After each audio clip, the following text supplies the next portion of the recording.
Баршаңызға сәлем. Есімім Арайлы, менің каналыма қош келдіңіздер. Бүгін сіздермен осындай жабыспай пісетін, шашыраңқып, шашпа палаудың рецептісімен бөлісетін боламын. Ол үшін ең алдымен қазанымызды қыздырып, оған майды құйып, майымызды қыздырып аламыз. Майымыз қызғаннан кейін үстіне шамалы пияз тастаймыз.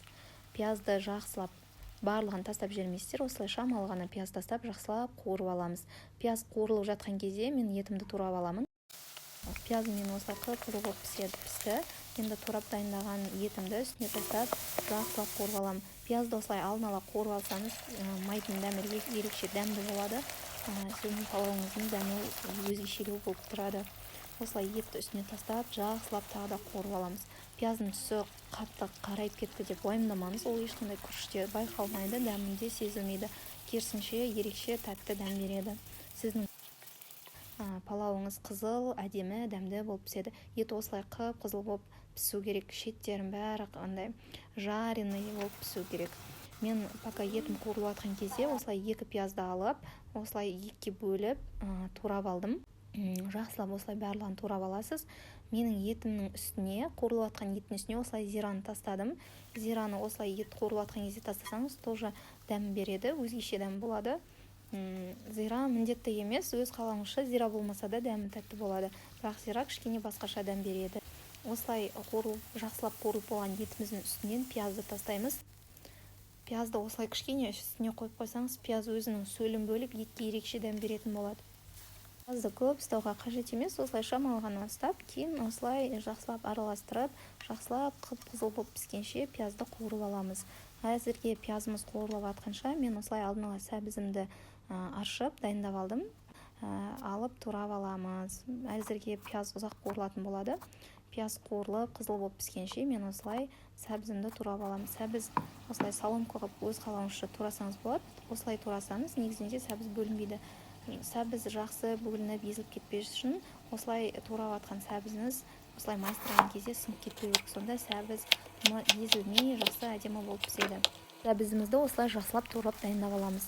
Біздің сәбізіміз турап біткенше етіміз бен пиязымыз қуырылып дайын болды. Осы барлық сәбізімізді енді етіміз бен пиязымыздың үстіне тастаймыз. Ет пен пияз бізде қып-қызыл болып осылай қуырылу керек. Осы қуырылып жатқан ет пен пияздың үстіне сәбізімізді тастап, тағы да шамалы қуырып аламыз. Шамамен 2-3 минуттай қуырып, үстіне осылай ноқат тастаймыз. Ноқатты алдын ала суда жібітіп алыңыз. Кем дегенде 2,5-2 сағат тұру керек ноқат. Түнге қойып қойсаңыз да болады. Кемінде 2,5-2 сағат тұрса ноқат жеткілікті. Мен осылай 3-4 сағатқа қойып аламын. Таңертең қойсам, түске, обедке жасаған кезде осылай менде ноқат дайын болып тұрады. Осылай салып, ноқатты да шамалы 1-2 минуттай ғана қуырып аласыз.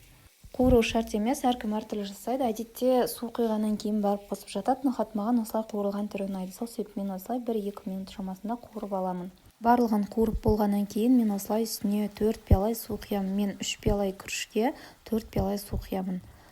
Менде 3 пиалай күріш, ол шамамен 600 грамм. Осылай жақсылап суын араластырып, бетін жауып, қатты отта қайнағанша күтеміз. Қайнап шыққан қазанымыздың бетін ашып, шамалы араластырып, үстіне мейіз саламыз. Мен де мейіз салдым. Егер сізде болмаса, салмасаңыз да болады. Мейізді салып, жақсылап араластырамыз. Асты осылай қатты отта болып тұру керек. Мейізбен қосып араластырғаннан кейін де жақсылап қайнап шығу керек. Жақсылап қайнап шыққаннан кейін астын жай отқа басып, қақпағын жабыңқырап, қазан қайнамай да қалмау керек, қатты да қайнап кетпеу керек. Осылай шамалы ашық қалдырып, бетін жауып қайнатамыз. Шамамен 45-50 минут шамасында етіңіз дайын болады. Ет дайын болар алдында осылай күрішті жақсылап жуып аламыз. Салқын суда жақсылап таза мөлдір су болғанша жуып алу керек. Күрішті алдын ала жуып, суға салуға қажет емес. Судан ерте жуып, судан шығарып қойсаңыз да күріш сынып, жақсы емес түр береді. Сол себепті күрішті алдын ала жууға қажет жоқ. Дәл салардың алдында жақсылап жуып, суын жақсылап төгіп алсаңыз жеткілікті. Осылай қайнап жатқан қазанымыздың үстіне тұз саламыз. Мен осы 3 пиалай күріштің үстіне 1,5 ас қасық тұз салдым. Астын басып қойып жүрмеңіздер, асты міндетті түрде қатты отта болу керек. Осы қайнап жатқан күрішіміздің үстінен осылай үгітіп, езіп, зираны тағы да шамалы зира тастаймыз. осылай үгітіп тастасаңыз дәмі ерекше болады. Күріштің суы тартылғанша осылай қатты отта қайнатамыз.